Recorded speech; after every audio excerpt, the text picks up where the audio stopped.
right. So today we are going to continue with our revision in chemistry 1010, section B, okay, for the exam for 2023. So we are going to try to answer those questions. Okay, so I'll start right away. Okay, so what do we have here? Okay, so the first question there is balance. Okay, balance the chemical equation that we've been given there. Okay, let me just get a pen. Okay, so the first one there, the B1, they're saying balance the following chemical reaction. Okay, they've given us chromium hydroxide there. Okay, reacting with this compound, and it's giving us those products. Okay, so in simple terms, we're just balancing this using the trial and error method. You are not using the electron method, you are not using the half electron method, no. Okay, so what you have to do is just write the equation that you have. Okay. Okay, this is going to be a problem. Okay, let me make my screen bigger. Okay.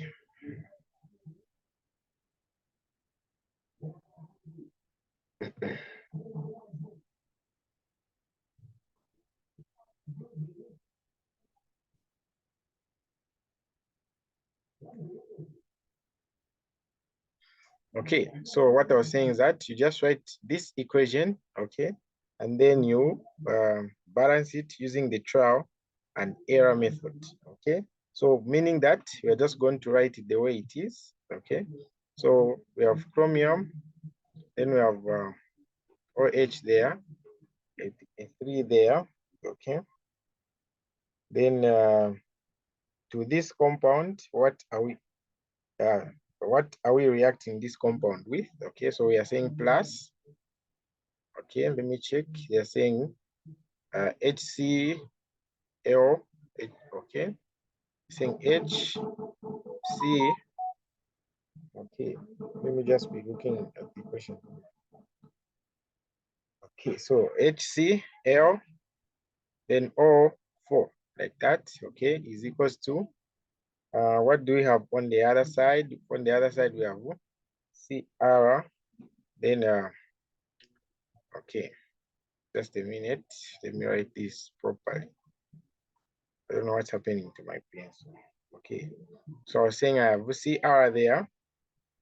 Okay, then OH 3 plus, okay, HCl oxygen 4, okay, is equals to Cl. Then in the brackets, I have my Cl O4, okay, and a 3 outside plus water. Okay, so how simple can we balance this equation? Okay, so whenever you're balancing any equation, your first priority is to balance what is not oxygen or what is not hydrogen. Okay, so you make sure you avoid the hydrogen and the oxygen when you're beginning to balance. Okay, so meaning we're going to look for the thing that is not either hydrogen or oxygen, but is unbalanced. Okay, so here, how many chromium do I have? I have 1 chromium, then there 1 chromium. Okay, what about the chloride there? Okay, what about the chloride? Here I have 1 chloride, and then here I have a chloride there inside being multiplied by 3. Okay, I have a chloride inside there being multiplied by 3, meaning this side there I have 3 chlorines. Okay, so what do I do to balance these chlorines? I'll simply add a 3 on this compound here. Okay, I'll add a 3 on this compound. Okay, when I add a 3 there, it means that I have how many hydrogens now on this side? I have 3 hydrogens there. Okay, and then plus this 3, it's just 6 hydrogens. Then there I have 2. Okay, meaning I can also put a 3 there. I have 6 hydrogens. Okay, let's count 1 chromium, 1 chromium. The oxygen, you have 3 inside there, plus there you have 4 times 3, 12. Okay, so 15 oxygens. Then there you also have 3, 4, 12, plus this one, 15 oxygens. Then the chlorine, you have 3 chlorines there. Even there you have 3 chlorines, okay? 6 hydrogens, 6 hydrogens, okay? So meaning we've balanced this equation there. We've balanced that equation. Okay, so I'll move on to the next. The next one says what? The human body needs 1.03 times 10 to the power minus 2 moles, okay, every minute. If all the oxygen is used for cellular respiration, okay, that break down glucose, how many moles of glucose does the human body consume per minute? Okay, so to find the moles of this glucose here, we are just going to relate the moles of oxygen that we have, okay, to the moles of glucose that we have there, okay? So remember that this is the given moles for oxygen there, okay? So it means we are going to have a mole ratio there of glucose this side, okay? You have glucose this side with this formula, and then there you have oxygen, okay? And this oxygen has a 6 in the formula, meaning the mole ratio of this glucose with the oxygen is just 1, okay, to 6. Okay, so now after obtaining the mole ratio, it means here again you put now the moles of the oxygen that we are given. Okay, moles of oxygen just 1.03 times 10, okay, to the power minus 2 there. Okay, to the power minus 2 moles per minute. Okay, so now how many moles of glucose do I have? Okay, so I'm just going to cross multiply and then find my x there. Means my x will be equals to, okay, my x will be equals to 1.03 times 10, okay, to the power minus 2 there over, yes, my pencil is bad. Don't know what's happened to it. Okay, so there I have a 3, then divided by 6, okay. So 0.3 there, okay. So how many moles am I going to find when I divide that, okay? How many moles am I going to find when I divide that, okay? So we are saying 1.03 there divided by 6, okay? Then multiplied by 10 to the power minus 2, okay? So I'm going to get 0.1716.7, okay, multiplied by 10 to the power minus 2 there, okay. So I'll move this point 1 decimal place to the right so that I have 1.171, okay, 67 times 10 to the power, okay. Whenever we move to the right there, it means we subtract from this power. So this power is going to be minus 3 moles, okay. And what moles are these for? They are the moles for the glucose, okay. They are the moles for the glucose, which has the formula C6H12, okay. And then you have 2 oxygens like that. All right, so that's how you solve that. We go to the next question, which is number 3. Number B3 is saying that, okay, let me go to the question. Number B3 is saying that at its closest approach, okay, Mars is 56 million kilometers from Earth, okay. How long would a radio message from a space probe on Mars take to reach the Earth when the planets are at this distance, okay? So meaning if you have your Earth here and you have Mars here, we have been given the distance there, which is what? 56 million, okay? We've been given the distance there, 56 million, okay? So now how are we going to find, because here they're saying how long, okay? How long, meaning we are finding time. Okay, so how are we going to find this time? Okay, so we know that, okay?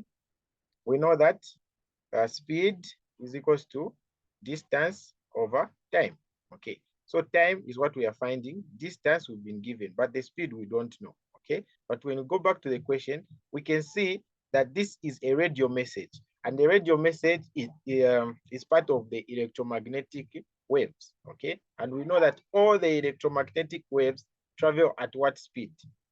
2.99 times 10 to the power 8, okay, meters per second, okay? So meaning my speed there will just be 2.99, okay, times 10, okay, to the power 8 meters per second. Okay, so all electromagnetic waves have this speed.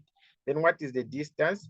They said the distance is 56 million, okay, kilograms. So we have to change that 56 million, okay, to the power of 6 there. You have to change this 56 million to grams. So how do you do that? You multiply by another 1,000 like that. Okay, so meaning I have a 56 times 10 to the power 9, okay, grams. Okay, I mean not grams, meters, because we are given kilograms. Yeah, not grams, but meters. Okay, so there we have meters.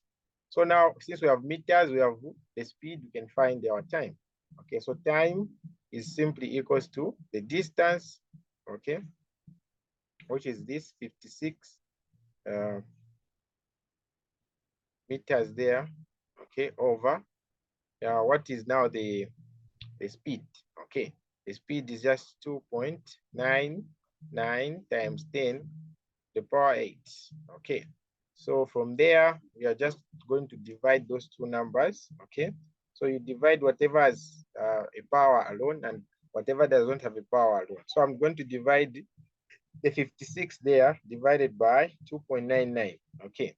I'm getting 18, okay. I'm getting 18.72, okay. Then multiplied by, what do I get when I divide 10 to the power 9 divided by 10 to the power 6, okay. So there it just simply means you write your 10, okay, then you subtract the powers because you are dividing. So 9 minus 6 there will just be 3, okay. So these are seconds and this will be our time. This is the time that it would take, okay, from this Mars to the Earth, okay. So that's how you go about that question. Then we go to number 4. Okay, we go to number 4. What does number 4 state? Okay, so number 4 states that draw the structure of ammonia and indicate the charge distribution of each polar bond using this symbol showing partially negative charges or positive or negative. Okay, so what are we going to do? We're just simply going to find the Lewis structure of ammonia. So ammonia is given by that formula, okay? Make sure before you find the Lewis structure, you find how many valence electrons does this ammonia have, okay? So nitrogen is in group 5, so meaning it has 5 valence electrons, plus how many electrons does this H have, okay? It will be 3 multiplied by 1, okay, because hydrogen has just 1. So meaning the total valence electrons here, okay, they're just what? 80 valence electrons. Okay, then you can now draw your bond. Okay, so hydrogen is always on the middle. Then what do we have on this side? Okay, you have a hydrogen there. Okay, even there you have a hydrogen. Okay, and then again there you have a hydrogen.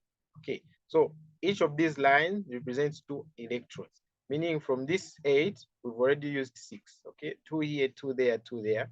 We've used 6. Okay, so what is remaining? We just put it on the hydrogen there. Okay, so by the fact that this hydrogen has a lone pair of electrons, it means it will have a slightly negative charge. Okay, it will have a slightly negative charge. So you show that this will have a slight negative charge. Okay. Okay, so you show that it has a slight negative charge. Then this one definitely will have a positive. Okay, even this one guy will have a positive. Then even that guy will have a positive like that. Okay, so this, okay, is the formula for ammonia. Okay, that's the formula for ammonia. Okay. All right.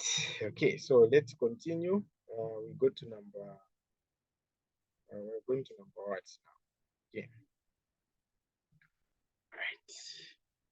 Okay, so we go on number 5. Okay, so number 5, they're saying, okay, so on number 4 there, I forgot one concept. So they're asking us, determine whether the molecule, okay, is over or polar. Okay, so this molecule, indeed it's polar. Why? Okay, because it has dipole moments. Okay, you have a dipole moment going that side, you have another one going that side, you have another one going that side. Okay, and these dipole moments, they are not cancelling. Okay, meaning it's indeed polar. It's indeed polar like that. Okay, then we can move to the next question. So the next question there says, the result of an analysis is 36.97 grams, okay, and the accepted value is that. What is the relative error in parts per thousand? Okay, so in simple terms, we're just going to find the relative error, and then after finding the relative error, we are going to multiply by 1,000. Okay, so there we have okay. Okay, so we have a 36.97 there as the result, and then 37.06 as the true value. Okay, so relative error, okay, relative error is always equals to, okay, the absolute error, okay, over true value, okay. Then in this case, they are telling us to express this relative error in parts per 1,000. So we are going to multiply this by 1,000 like that. Okay, so what is the absolute error? Okay, the absolute error is just the recorded value minus the true value, okay, over the true value. Then we multiply this by the 1,000 like that. Okay, so what was it? The recorded value. Okay, so the recorded value there was 37.06. Okay, 37.06. 37 there, 0.06. Okay, then what was the true value there? The true value, I mean, this was the true value. Okay, then 36.97 was the recorded value. Okay. Okay.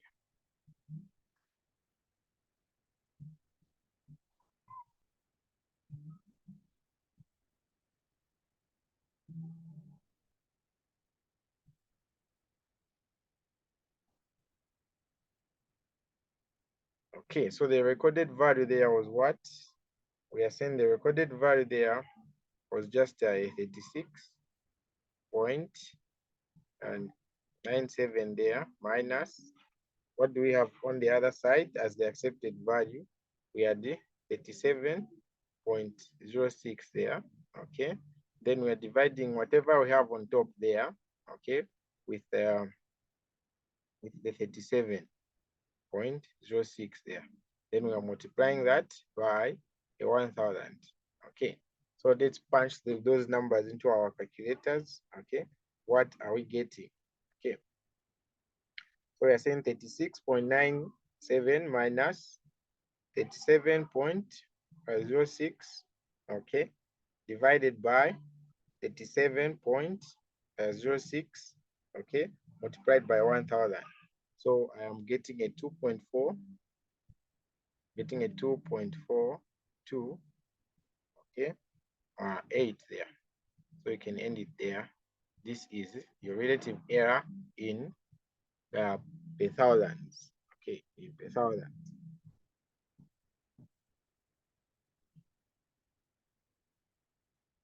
Okay, so let's go to the next question. What is it stating? Okay, they're saying a steady current of 1.6 amperes was passed for 10 minutes through an electrolytic cell. How many coulombs of electricity were passed? Okay, so there we simply have to know the formula for finding the charge. So the charge, okay, is equals to current, okay, multiplied by time. So what was the current that they gave us in the question? Okay, they said 1.6 as the current times the time. They said 10 minutes. But those 10 minutes, okay, those 10 minutes, you make sure you convert them to what? to seconds. So you're going to multiply 10 minutes multiplied by 60 there.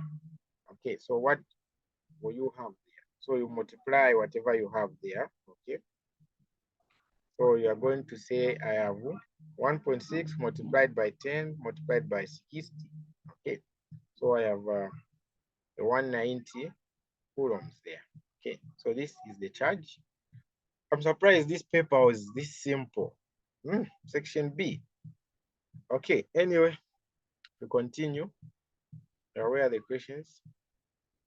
Okay, so these questions are simple, guys. Okay, they are straightforward questions. Okay, so let's go to question B7 there. Okay, they're saying consider a reaction, that reaction there. Okay, then they're saying write the expression for the equilibrium constant, okay, in terms of pressure, because I can see Kp there for the reaction. Okay, so what do you do? Okay, you make sure you balance the reaction. So I have N2 there plus, okay, I have N2 plus H2, okay, and what am I forming?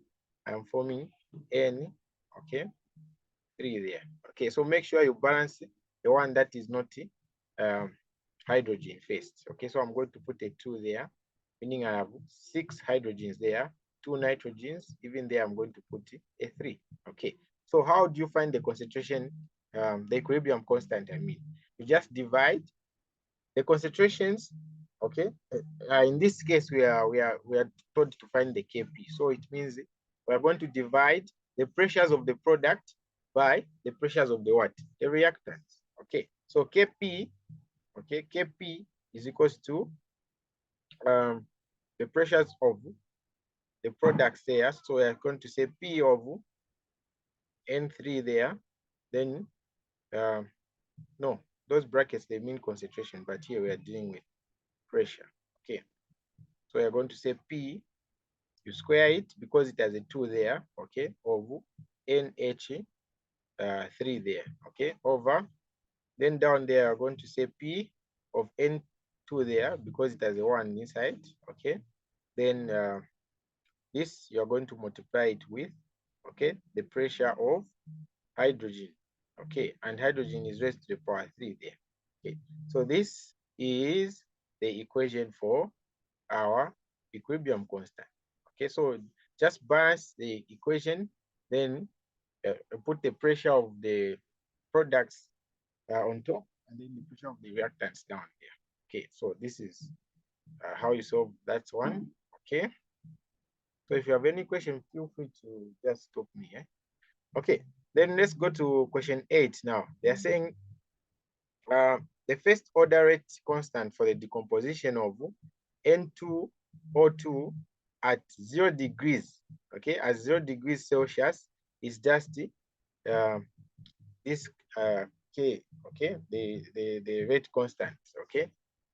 Then if the activation energy or the energy of activation, okay, is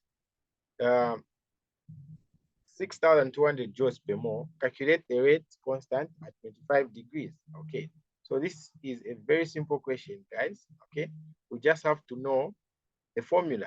Okay, we just have to know the formula of comparing two reaction constant rates, okay, at 2 different temperatures. Okay, so I have my T1 there. Okay, it was given as 0 degrees Celsius. Okay, then my T2, okay, my T2 has been given as 25 degrees Celsius. So before you do anything, you make sure you convert these temperatures into Kelvins. Okay, we know the formula for converting the Kelvins, that the degree that you are given plus 273. Okay, so meaning this 0 degree here is the same as 273 Kelvin. Okay, then this 25, you add the 273, what are you going to get? You're going to get 298, okay, Kelvins. Okay, then what?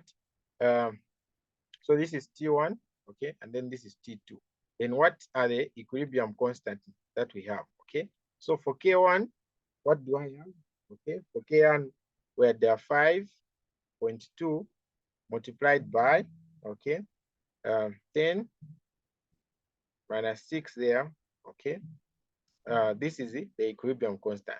Then we want to find the equilibrium constant at this temperature now. So equilibrium constant 2, we don't know. Okay, that's what we want to find. Okay, so it's very simple to find this, guys. So how do we find it? We use this formula. Okay, so we say ln, okay, K2 over K1, okay, is equals to minus the energy of activation over the gas constant, which is R. Then in the brackets there, we're going to put T1 minus 1 over T2. Okay, we are going to put that. So we're just going to substitute whatever we have there, okay, into that formula. Okay, so what is the K2? We do not know. Okay, so in K2, that's what we want to find. Then what is the K1? Okay, the K1 is just 5.2 multiplied by 10 to the power minus 6. Okay, then the activation energy there we are given as 622,200. Okay, then this rate constant is always given on your cover page. Okay, so make sure you get the rate constant that has joules, moles, and temperature. Okay, joules, moles, and kelvins, because we have different rate constants. Okay, so the one that we use here is usually 8 point, is it 4? Okay, let me check here. Okay, so what is the rate constant here? So on your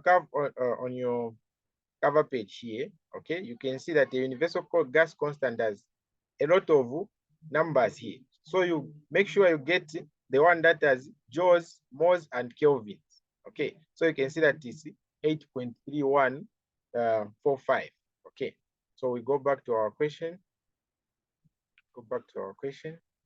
Okay, so we simply now put this. Okay, so 8.3, okay, 8.3145, okay, as our gas constant. Then in the brackets, we have 1 over, what was the temperature 1? Okay, the temperature 1 was 273. Okay, then minus, what was the temperature 2? The temperature 2 was 298.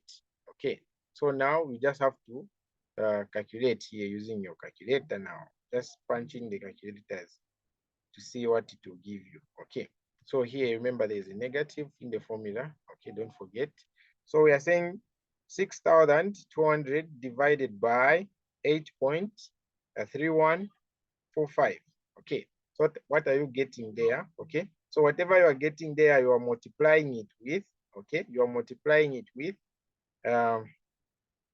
1, okay, divided by 273. Okay, then you're saying minus 1 divided by 298. Okay, so that's what we have there. And the number that I'm getting there, okay, the number that I'm getting there is just 0.22914, okay, 8 there. Then there I still have my ln K2, okay, then divided by that same number there. Okay, so what do I do when I reach here? Okay, I convert from my logarithmic form to my exponential form. So we know that ln is always to the power e. Okay, so we use BAM as our conversion here. Okay, base, which is e, to the power this answer is equals to what is in the middle. Okay, so meaning K 2 there is equals to 5, okay, times 10 minus 6 is equals to, okay, equals to e, okay, power this number. Okay, this number is a negative number, guys. Power this number, which is minus 0.27, I mean 2.29148. Okay, so what are we going to get as our K2? It means we are just simply multiplying this 5.10 to the power minus 6. You are multiplying it with e to the power minus 0.22, okay, 9148 there. Okay, so what do you get as your rate constant there? So punching those numbers into the calculator. Okay, so we are saying that we have a 5, Okay, we have 5.2 there multiplied by 10, okay, to the power minus 6, okay, to the power minus 6 there, okay. Then what do we have? Okay, what do we have when we multiply that? Okay, so we are multiplying 10.2 times 10 to the power minus 6 there, okay, minus 6. We are multiplying it with what? We are multiplying it with e, okay, we're multiplying with e to the power minus 0.229, okay, 0.22914, what else? Okay, 148, okay. So when I multiply that here, it's giving me this number, guys. Okay, it's giving me a 0.000. How many zeros here? 3 zeros plus 2. Okay, so 5 zeros, then 4, 1, 3, 5, 2. Okay, as my answer. Then you express this in scientific notation, meaning I have to move these decimal points. So 1, okay, 2, 3, 4, 5, 6 there. Okay, so meaning I have oh, the point is supposed to be there. Okay, 6 there. So meaning I have 4.1. Okay, I have 4.1352 multiplied by 10 to the power minus 6. Okay, because I've moved 6 times. 1, 2, 3, 4, 5, 6 there. Okay, 6 there. So this is my equilibrium constant, okay, at the second place. Okay, so at 25 degrees Celsius, okay, my equilibrium constant will be this one. All right, so let's move to the next question. Okay, we're almost done section B. Okay, so question 9 there. Okay, question 9 there. They're saying the organic compound below is cyclobutan. Cyclobuta 1,2-dio. Okay, these names are fun in organic chemistry, right? Okay, then they're saying, is the molecule a chiral or chiral? Okay, so here you have just to know the definitions of what chiral is and what a chiral is. Okay, so chiral, it means you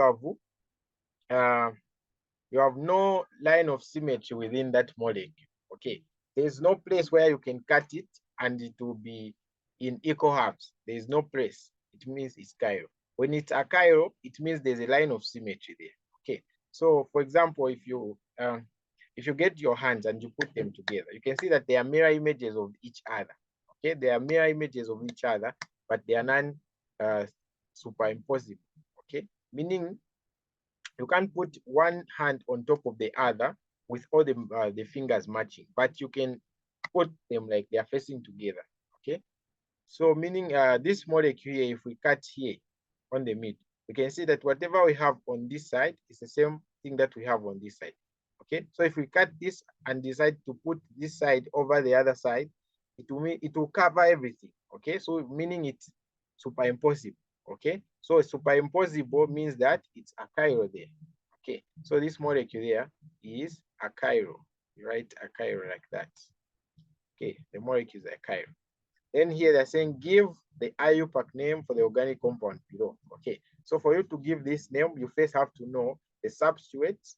Okay, then how to count. That's all. So the substitute there, you have iodine. Okay, then if you just see a line, just know it's a methyl. Okay, so it's a methyl like that. Okay, it's a methyl. Then this one is iodine, but if it's a substituent, you say it's iodo. Okay, so now after you identify those substituents, you have to number them. Okay, so I can say 1. Okay, let me reduce the size of this key. Okay.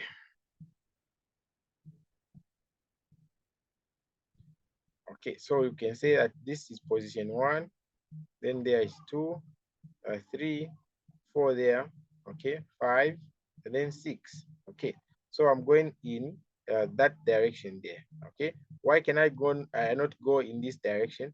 Because if I go into in this direction, it will take long for me to to find this substituent. Okay, so you always number them in such a way that you find the substituent as early as possible. So 1, 2, I found the substituent there. Okay, so it means I have an idle on carbon 1, and then I have a methyl on carbon 2. Okay, so between I and M, which one comes first? B, C, D, E, F, G, H, I, J, K, L, M, N, O.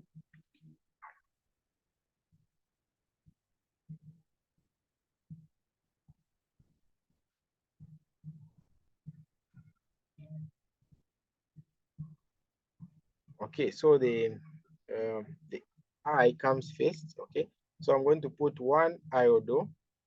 Okay, 1 iodo, 2 methyl. Okay, I'm going to put 1 iodo, 2 methyl.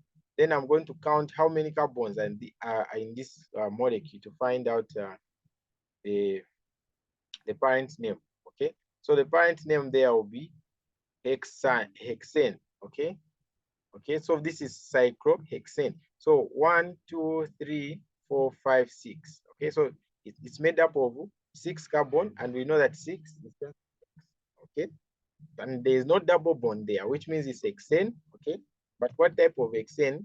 A cyclohexane, because it is in a ring form. Okay, so 1 iodo, 2 methyl.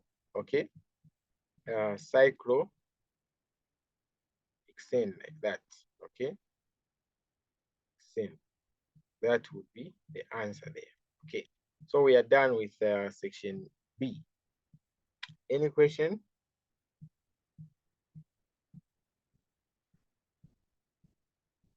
Any question?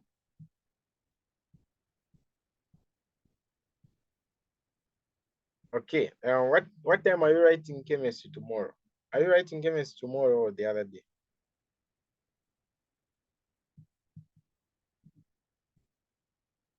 Hello? At 9, sir. Oh, you're writing at 9.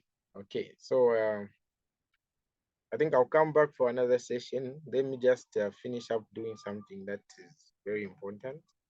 So I'll communicate in the group. So for now, let's end here. Then I'll come back so that we finish this part for section C. Okay.